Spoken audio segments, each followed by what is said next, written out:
The record was filed under Administrative Action 7 Theta 9, not under war, not under conflict, not even under contested resource allocation.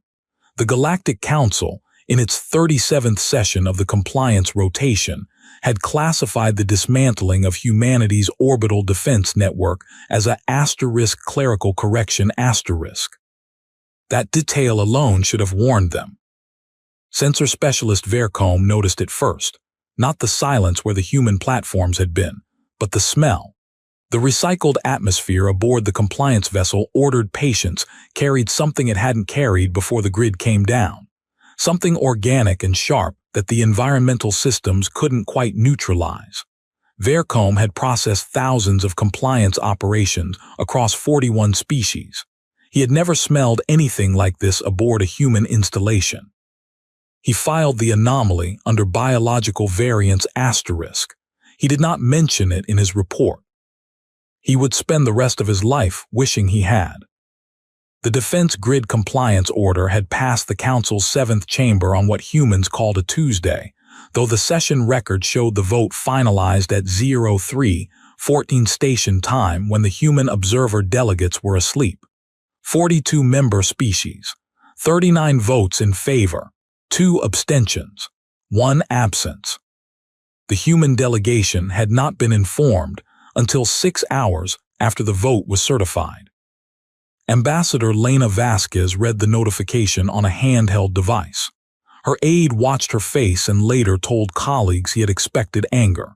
Instead, she read the notification twice, set the device face down on the table and said, very quietly, "How long until the compliance vessels arrive?" 72 hours, Ambassador." "Good," she said. She stood, straightened her jacket, and walked to the window overlooking the council's central atrium. "Then we have time." Her aide had no idea what she meant. He assumed it was diplomatic language, a negotiating posture, some human cultural expression of defiance that would soften into acceptance over the next 3 days. He was wrong, but then everyone was wrong about something in those first 72 hours. The stated justification was stability. In the Council's formal language, humanity's defense grid represented * unilateral escalatory infrastructure, a military capacity that exceeded what a probationary status species required for internal security. Earth had been a Council member for 11 years. Probationary status lasted a minimum of 30. The grid, they argued, was a provocation, a raised fist in a room full of outstretched hands. What the Council did not say, what existed only in the sealed deliberation transcripts that no human would access for another 4 years, was simpler. 17 of the 39 voting species had run independent threat projection models. All 17 models had returned the same result. Given humanity's observed behavioral patterns, technological absorption rate, and what the Torvahi Directorate had clinically labeled chronic psychological instability under pressure, the grid needed to come down before humans learned what they could actually do with it. That was the first mystery. Not whether the Council feared humanity, but why they feared humanity * already * after only 11 years of contact. The second mystery was the smell on Vercombe's compliance vessel, but that one would take longer to unravel. The third was the backup. The compliance operation itself was unremarkable by Council standards. 4 vessels, 46 personnel from 7 species, 1 human liaison officer, required by the Provisional Contact Protocols, whose name was Sergeant First Class David Reyes, and who spent the entire 6-day operation sitting in a small observation alcove with a cup of coffee that he refilled from a thermos every 3 hours, watching the process with an expression Vercombe couldn't classify.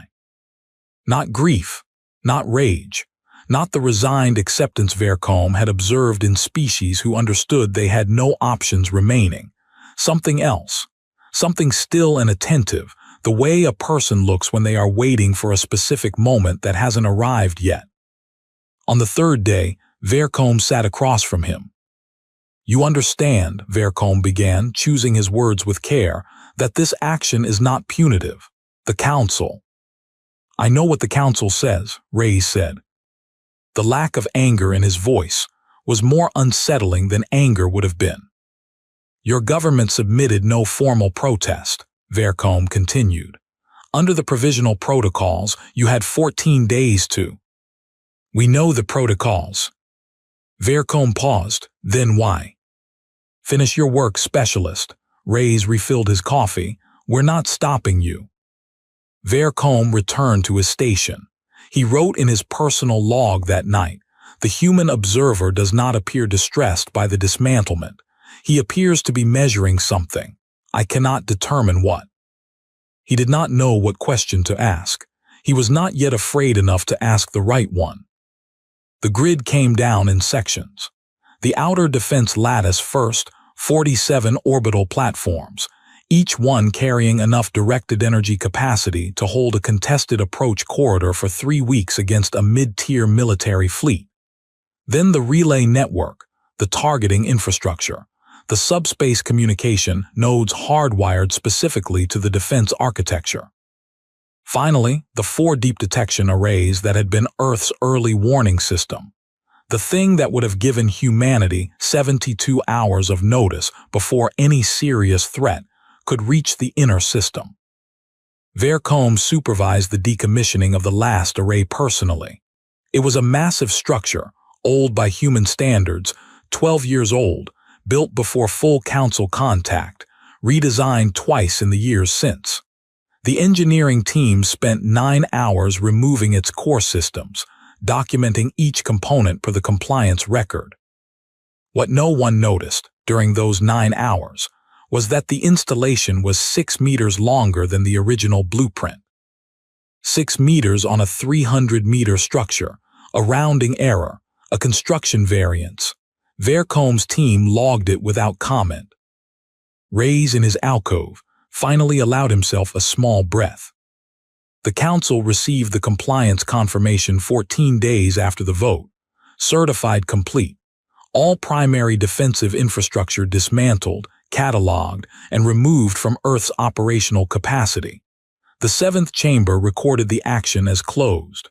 Ambassador Vasquez sent a formal acknowledgement, precisely worded, legally compliant, containing no objection and no concession.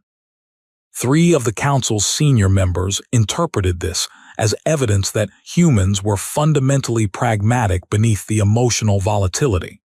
They adjusted their threat projections downward. Councillor Drevansesh of the Torvahi Directorate did not adjust hers. She read Vasquez's acknowledgement 4 times and then called her security attaché. The wording, she said, read the 6th paragraph again. Her attaché read it. Earth affirms the removal of all primary defensive infrastructure as specified in Compliance Order 7 Theta 9 and acknowledges the Council's jurisdiction over orbital installations of the designated categories. Designated categories, Drevansesh said. Her attaché paused. That's standard acknowledgement language. Is it? Find me the original compliance order. Find me the exact definition of asterisk designated categories. It took her legal team 4 hours. When they returned, the lead analyst set his documents on her desk without speaking. He had underlined a single phrase in the compliance order's technical annex, orbital installations of Class 4 or above offensive designation, as classified under Council Armament Standard 7, Revision 3. Drevansesh sat very still. What's a Class 3 installation? She asked, though she already suspected. Defensive only, no offensive classification, not covered by the order. And Class 2. Infrastructure, communication, sensor, logistics. So anything they built to look asterisk like infrastructure would not have been subject to the compliance order at all. Drevansesh stood. Her office was on the 44th floor of the council's administrative spire, and she walked to the window, and below her the atrium moved with the ordinary bureaucratic life of 42 civilizations maintaining order. How long, she said very carefully, Have humans been members of this council? 11 years. And how long did it take them to read our armament classification standards? Her attaché checked. The standards were shared with the human delegation during initial onboarding, year 1. She closed her eyes. 10 years. Humans had known for 10 years exactly what the compliance order would and would not cover, and they had built accordingly. But that wasn't the worst part. The worst part was what she didn't know yet. The worst part was the backup that hadn't been found because no one had thought to look for something that had never been declared, never been registered, never been built under any designation the council had a word for. She sent a priority message to her surveillance division that night. Conduct a full-spectrum survey of human near space. All frequencies, all object classes, minimum resolution. Do it now. She did not explain why. She did not want to be the one who had to say it out loud yet. The survey results came back in 48 hours. Her lead analyst delivered them in person, which was the first sign. He set the report on her desk and remained standing. "What am I looking at?" she said. "We're not certain. The readings are consistent with debris fields." Debris. 17 of them, distributed across Earth's L4 and L5 Lagrange points, the trailing lunar orbit zone, and several locations within the asteroid resource corridor that humans opened for mining operations 6 years ago. Drevansesh looked at the spectral analysis. At first, she saw what her analyst had described. Scattered materials, metallic compounds, irregular mass distributions, the kind of spatial clutter that accumulated around any industrialized inner system. Then she looked at the density patterns. "These aren't random distributions," she said. "No, they're quite precisely irregular. The randomness is consistent across all 17 fields." Consistent randomness. Yes, which is statistically impossible, she leaned back, unless someone made them look random. Her analyst nodded. He had been working in council surveillance for 22 years. She watched his face and understood that he had not come to deliver a report. He had come because he was frightened. "Run a resonance analysis," she said. "Deep cycle. I want to know if those fields are broadcasting anything." "At what frequency?" She thought about the 6 meters of unexplained length in the compliance report. She thought about the smell Vercombe had noted in his anomaly log, which she had read because she read every anomaly log from every human-adjacent operation. She thought about Ambassador Vasquez's precise, compliant, legally airtight acknowledgement. All of them, she said, start at the lowest. She was not prepared for what they found. Nothing in her career had prepared her for what they found. And she had spent 30 years preparing for human surprises, because the Torvahi Directorate had understood earlier than most that humans were the kind of species that warranted preparation. The debris fields were broadcasting, not on any council standard frequency, not on any frequency in the Galactic Communication Registry, on a frequency that, as far as her technical team could determine, had never been used by any spacefaring civilization in recorded history, because it was extraordinarily inefficient, suffering severe signal degradation across any distance greater than 3 light minutes, unless the receivers were already within 3 light minutes, distributed throughout 17 debris fields, precisely positioned to cover every viable approach corridor to Earth's inner system. "They hit a sensor network," her analyst said. "He said it the way a person states something they need to hear themselves say.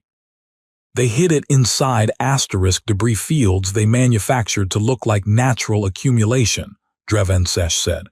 "Over what time frame?" He checked. His hand was slightly unsteady. "The earliest spectral aging we can confirm on the camouflage materials is 9 years, 8 months. 9 years, 8 months. Humans had begun constructing their hidden sensor network approximately 3 months after receiving the Council's armament classification standards. They weren't waiting for us to take the grid down, Drevensesh said slowly. They built the backup before they built the grid. The grid was what they showed us. Her analyst sat down. He did this without asking permission, which told her more about the moment than anything else. The compliance operation, he said, we were removing the sacrifice piece, she said, the piece they built for us to find. The silence between them was the silence of a very large realization arriving in a very small room. She made 3 calls in the next hour. The first was to her surveillance division. Cease all active scanning of human near space immediately. She didn't want them to know what had been found. The second was to the Council's legal chamber, requesting a private review of Compliance Order 7 Theta 9's full technical annex. The third was to her most trusted colleague on the Council, a senior counselor from the Marin continuity named Physician Advocate Solis Veen, who had been one of the 2 abstentions in the original vote. You abstained, Drevensesh said when Solis Veen answered. Why? A pause. You're asking me now, 3 weeks after. Yes. Another pause longer. Because, Solis Veen said carefully, I read their history files, all of them, not the summary reports. The primary sources our translation division compiled.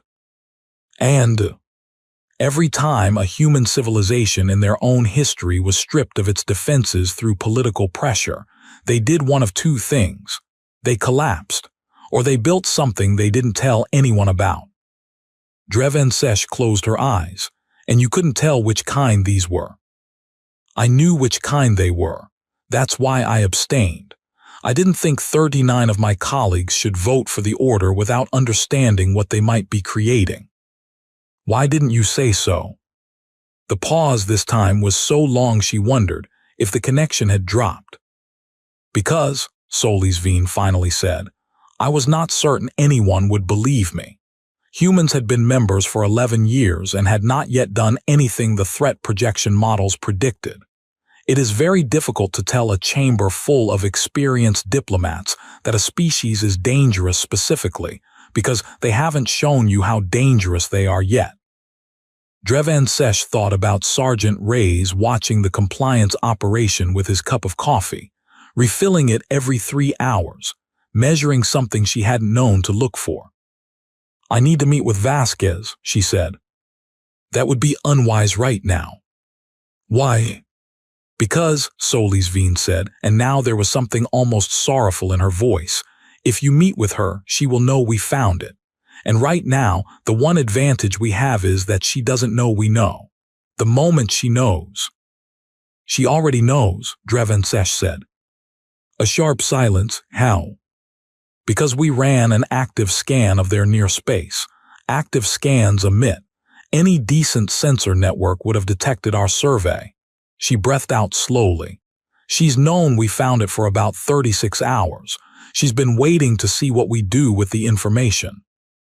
Solis Veen was quiet for a long time. Then, she said at last, we are not investigating humans. We are being observed by them. Ambassador Vasquez received the Council's request for a private meeting with the Torvahi Directorate Senior Representative on a Thursday afternoon. She read it, handed it to her aide and said, tell them Friday morning. Early. Should I ask what it's regarding? I know what it's regarding. She looked out the window at the Council atrium. Get me Reyes. I want to debrief him before the meeting. Reyes came in at 1700. He sat down, accepted the coffee she poured him, and waited. They found the sensor net, she said.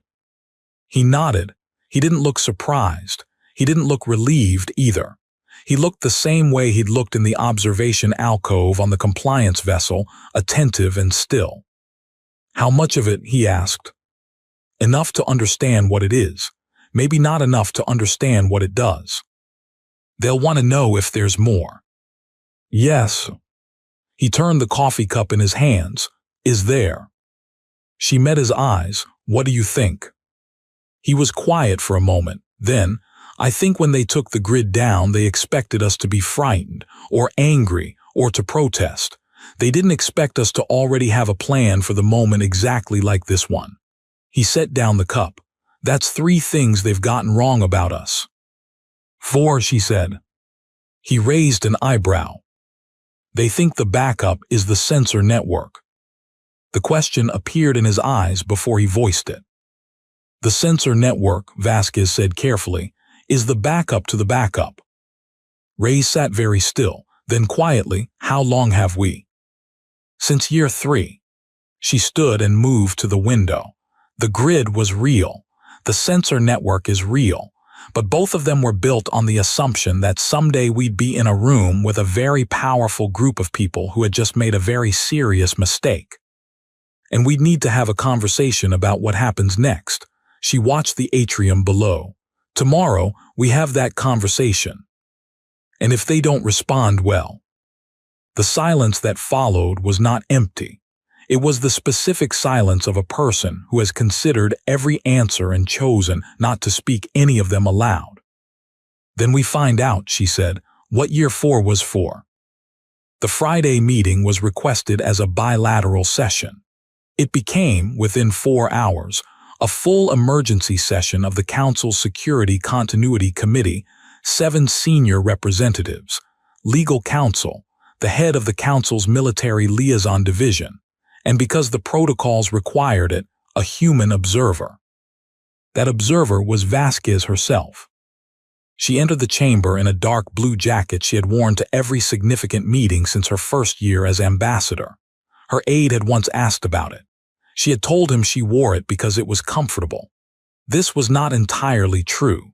She wore it because in 11 years, no council representative had ever been able to read the emblem on the lapel, a small, specific image that meant something to approximately 12 billion people and nothing to anyone in that room. She sat, she waited. Drevan Sesh opened the session with unusual directness. We have detected infrastructure in your near space that was not included in the compliance operations inventory. Yes, Vasquez said. The room was not expecting agreement. A small disruption passed through it, the alien equivalent of a collective flinch. You acknowledge it? Yes. Then you understand, Drevan Sesh said carefully, that we may be required to classify this as a violation of the compliance order. You may attempt to. Vasquez set her hands flat on the table, a gesture she had learned communicated calm containment across most of the species in the room. However, I'd suggest reviewing the compliance order's technical annex first, specifically the definition of designated categories and specifically what Class 2 infrastructure includes. Another disruption in the room, smaller, some of them had already read it. Drevan Sesh studied her. You built a sensor network and classified it as mining support infrastructure. We built a sensor network, Vasquez agreed, using methods and frequencies not covered by Council Armament Standard 7, Revision 3, and installed it within proximity of existing licensed mining operations, which are classified as Class 2 infrastructure under the standard you wrote. The intent was clearly, Counselor, Vasquez's voice didn't change temperature. Intent is not defined in your compliance framework. That's not a criticism. It's a legal observation. If you'd like to amend the framework, we would be happy to participate in that process. Drevan Sesh recognized what she was doing. She was, very calmly, offering them a way to proceed that required renegotiation rather than confrontation. She was also, in the same breath, making clear that she had read their legal framework closely enough to drive a sensor network through it. Ambassador, Drevan Sesh said, and now something shifted in her approach, something that was less adversarial and more careful.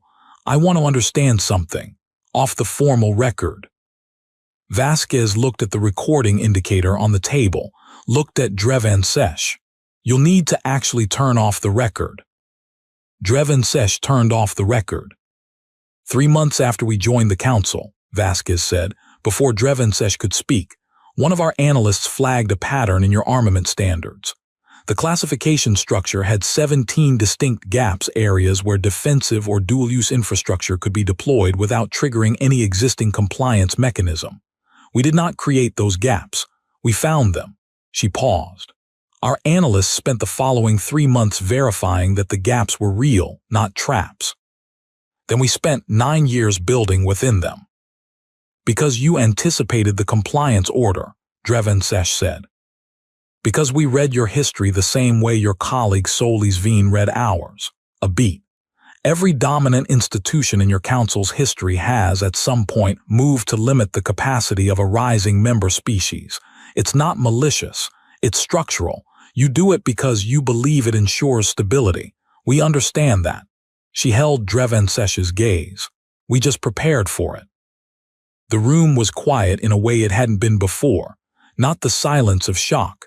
The silence of recalibration.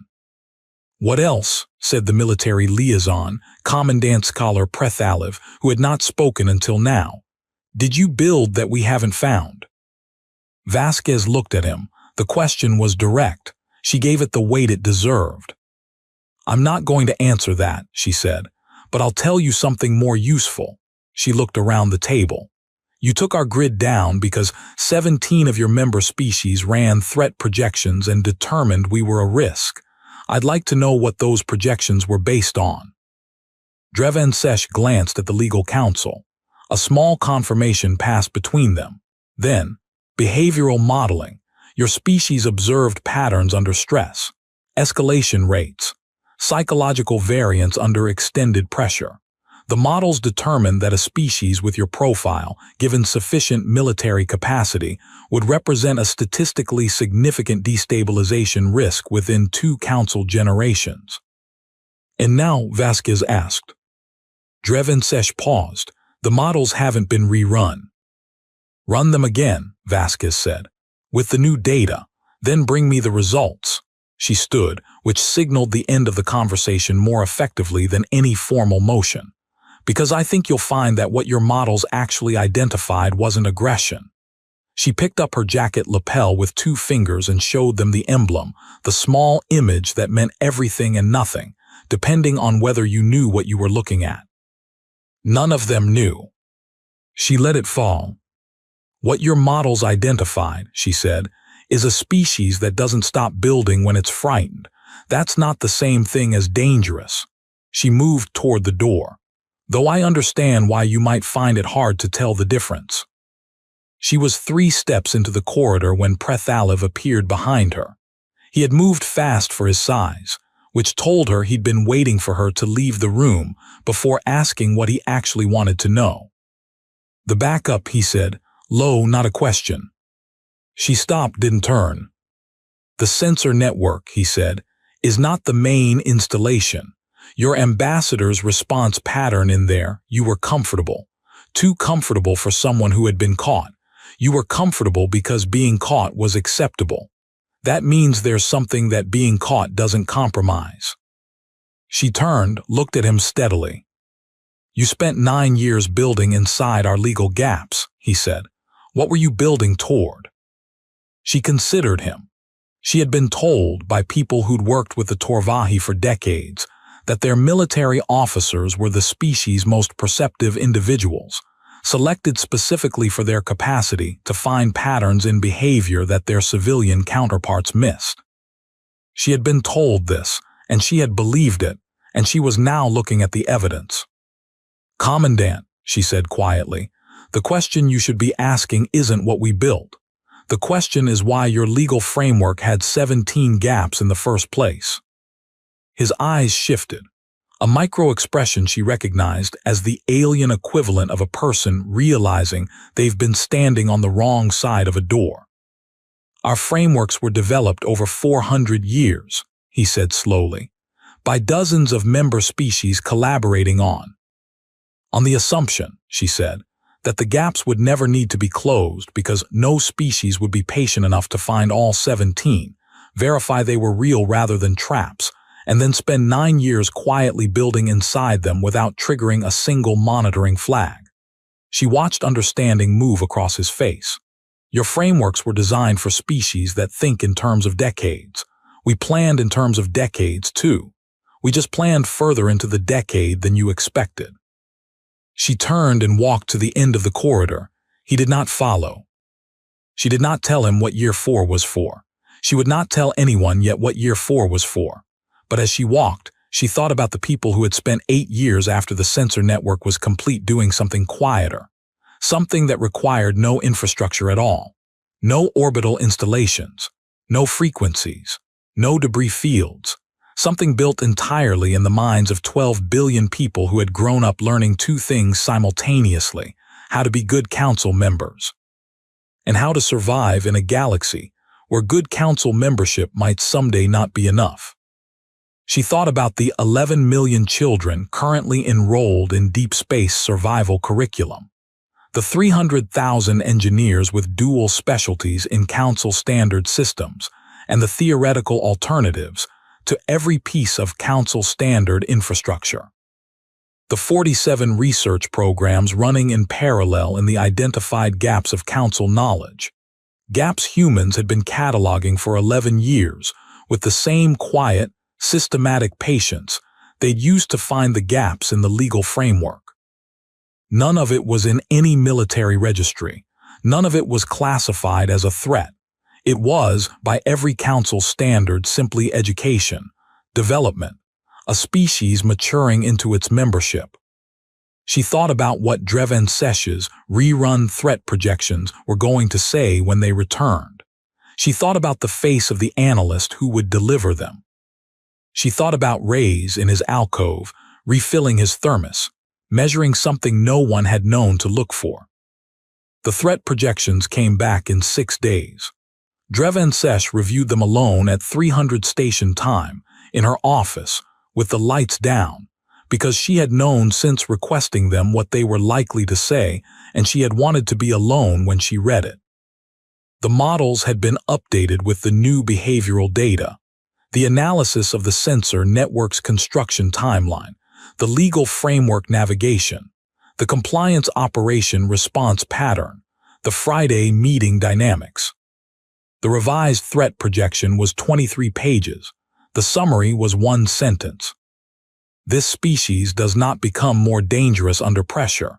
It becomes more organized. She set the document down. Through her window, the council atrium was empty at this hour, and the spire's lights threw long geometric shadows across the floor. She thought about what it meant, not for her security modeling, not for the council's compliance framework, but for something larger and harder to classify. A species that responded to having its defenses removed by building better ones. That responded to having its capacity limited by finding new capacity.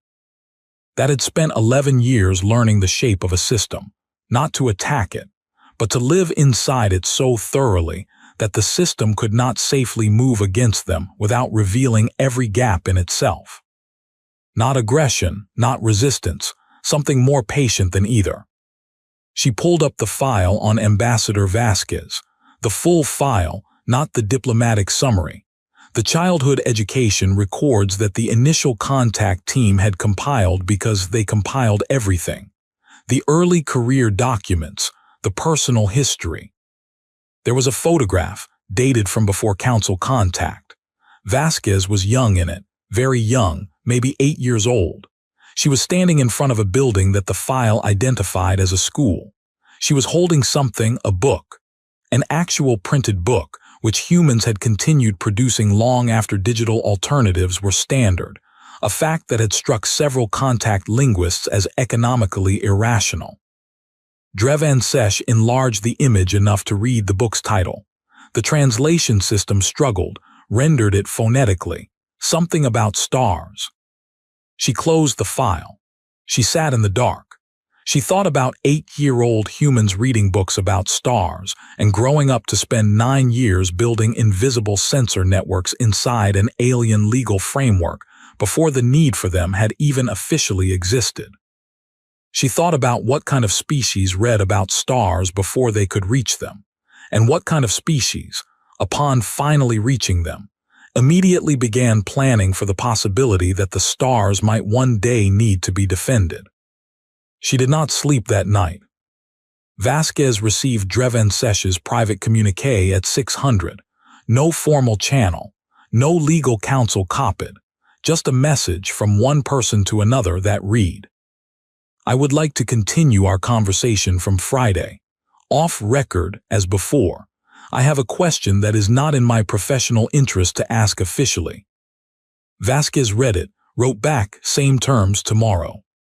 She set down her device and looked at Reyes, who had arrived with her morning briefing and was now watching her face with the same patient attention she'd spent 11 years cultivating in her delegation. "Dreven-Sesh," she said, "she's not going to escalate." "You sure?"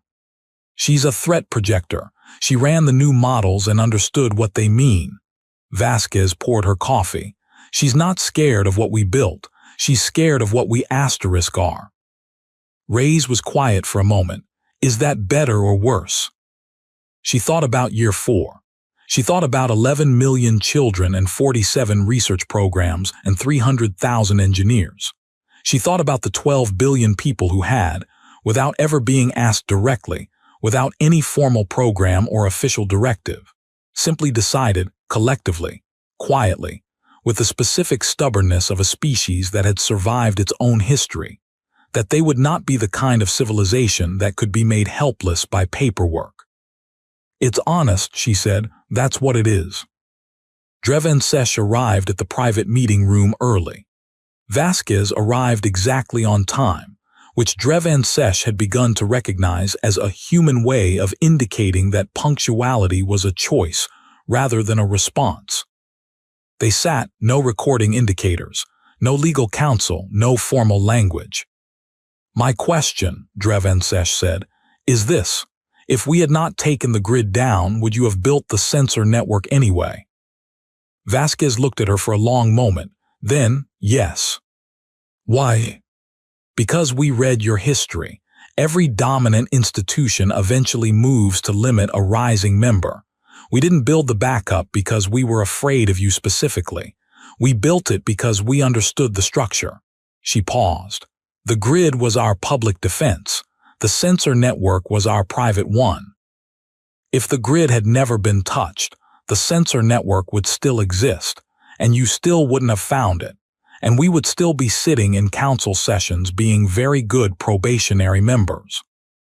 And the other things," Dreven-Sesh said carefully, "that Prethaliv believes exist. He's perceptive. Are they a threat to the council?" Vasquez considered the question with the seriousness it deserved. "That depends entirely on the council." She leaned forward slightly. "We are not trying to dominate this institution. We are not trying to replace it. We are trying to be in it as genuinely as we can, while also ensuring that being in it doesn't mean we can be made to disappear from it." She held Dreven-Sesh's gaze. "Every species at your table built something before they got there. Ours just kept building after we arrived." Dreven-Sesh was quiet for a long time. Outside, the atrium was filling with the ordinary motion of a morning session. "What does the emblem mean?" she asked finally. "On your jacket, the one you showed us."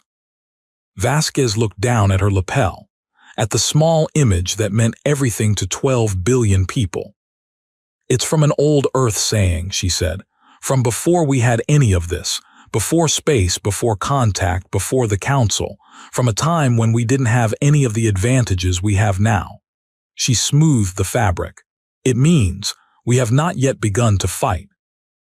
The silence that followed was not alarming, not hostile, not the silence of an ultimatum. It was something Dreven-Sesh had no clean category for, the silence of a very old civilization suddenly understanding that a much younger one had been sitting next to it for 11 years, with a depth of preparation that made the older civilization feel, for the first time in centuries, genuinely uncertain about the future. Not afraid, not yet. But aware, in a way she hadn't been the day before. That uncertainty about humans and certainty about humans had always felt identical right up, until the moment they were not. She left the meeting and walked to her office and sat down and looked at the atrium and thought about what the council's formal historians would eventually write about this period. Whether they would call it the moment humanity announced itself, or the moment humanity was discovered already having announced itself, years before anyone knew to listen. She thought the distinction mattered. She wasn't sure why yet. She pulled up the threat projection document, the one-sentence summary. Read it again. This species does not become more dangerous under pressure. It becomes more organized. She thought about 39 votes. She thought about the compliance operation filed under * clerical correction *. She thought about 6 meters of unexplained length in a blueprint, about 17 debris fields that looked like nothing, about a sensor network broadcasting on a frequency no one had ever used because it was useless at any distance greater than 3 light minutes, built by a species that had positioned receivers exactly 3 light minutes away. She thought about 8-year-old Lena Vasquez holding a book about stars.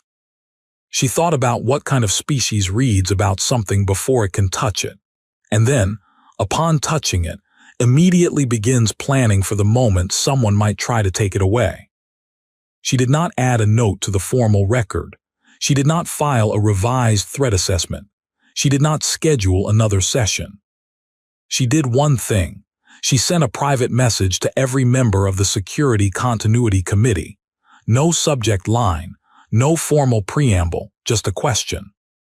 When we wrote the compliance order, when we identified the gaps in the framework, did any of us ask why they were there?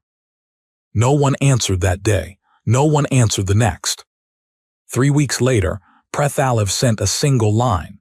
We assumed no species would be patient enough to look. She looked at that message for a long time in the quiet of her office, 44 floors above the atrium where 42 civilizations went about the ordinary business of an organized galaxy, all of them believing, at varying levels of certainty, that they understood the newest members at the table. Outside, somewhere in the debris fields of the L4 and L5 points, in the trailing shadows of a Moon No Council vessel, had reason to examine closely. In the carefully ordinary signal noise of 17 manufactured fields that looked exactly like nothing, something waited. Something that had been waiting for 9 years and 8 months, and would continue waiting with the specific, geological patience of a species that had learned, long before it reached the stars, that the most dangerous moment was not when someone took something from you. The most dangerous moment was when they believed you had nothing left. Humanity, it turned out, had never been particularly good at believing that about themselves. And in a galaxy full of civilizations advanced enough to model every threat, predict every escalation, and classify every danger, not one of them had thought to model for a species that simply refused to accept the model's premise. They weren't the strongest. They weren't the oldest. Their technology was borrowed at the edges and built from scratch at the center.